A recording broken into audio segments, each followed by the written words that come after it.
Okay, so I'm just doing a quick review of the AABB GLOCK Carbine conversion kit, also known as the Hera Arms conversion kit. I have the Marui version. They do two different versions, one for the KSC style GLOCK 17 or 18 and one for the TM version.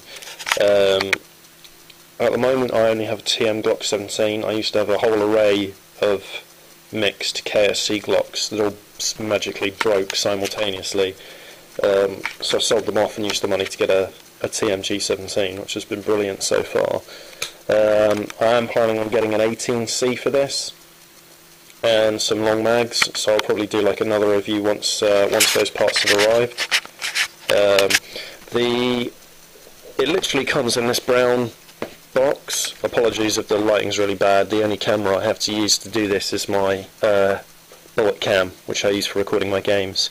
So it literally just came in this plain box with a label on the end saying that it was the Marui version. It comes fully dismantled, so you have to fix on the sling hook here.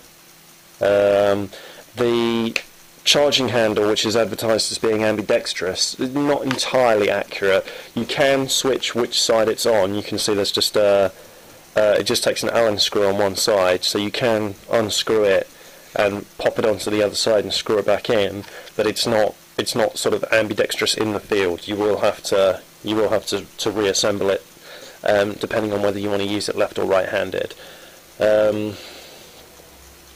What other stuff is there to note? Bottom and top rails came fixed. The side rails were separate. I've instantly fixed them on mine with a bit of thread lock and stuff because I know I'm going to use them for torches and things, and they look cool. The outer barrel here at the end, this also doesn't come attached, and actually you can fix it in two different settings. You can see that there's a screw here. This outer barrel section has two screw holes in it, so you can either have this is in the forward position, or you can have it a lot closer, so there's literally about a millimetre or two of the barrel poking out. I think the chances of possibly fitting any kind of silencer or anything on this are pretty impossible, even if you have it in the short barreled configuration, because the hole is just too deep before where the barrel starts. The whole kit is obviously quite lightweight, gets a lot heavier once you put all the rails on and stuff, but still very light. What else is there to say? With regards to fitting the Glock, when I had purchased the kit, I had intended to only the Glock gets fixed in two positions. There's one here which fixes into the rail system on the underside of the Glock, and another one here where you have to knock out the trigger pin, which is actually very easy to do, and then just slide in this pin that has two Allen key screws on either end of it. What I'd originally planned was to only fix it via the rail at the front, so that I could very quickly and easily take it out in between games if I felt the need to. The body of this conversion kit, the Hera Arms conversion kit, on the inside is very tight, it's very precise, so attempting to mount it only on the first screw actually caused the gun to not cycle properly, because the whole rest of the gun was misaligned within the body by the slightest bit, and it causes the slide to catch. So you absolutely have to have this second pin in there, otherwise it just will not cycle. Charging handle works by it has a block just here which sits just in front of the rear iron sight, so pulling back the charging handle just grabs it by the iron sight in there and pulls it back.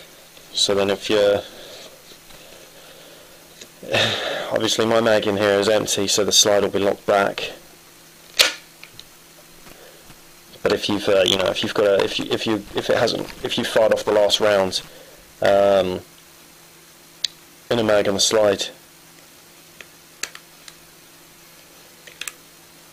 has locked back, you'll still need to push the the mag release to get it to come forwards. But if you're just popping in a fresh mag and there's no round in the chamber, then that would be pretty cool, because you can just cock that and it'll just, you know, do the job. The only bad thing I can say about this kit is if you have an automatic version, there's no way to access the fire mode selector when it's in the body. But I'm planning on cutting mine with a Dremel. I'm literally just going to cut a square bit out there or something so it's accessible. And the last point is that the actual mag release button catch is really hard to get to, because it's the body is so close around it, you can't actually get your thumb in. And if you've actually got the gun, if it's actually raised, like actually in its catch position, you just can't pull your thumb over it. You probably have to push your thumb into it and try and pull it down. But again, when I do the Dremel work to allow for the 18C selector switch, I'm also going to cut around here to get an extra bit of space, and I'll probably do some pictures or another video once that's been done. Cheers.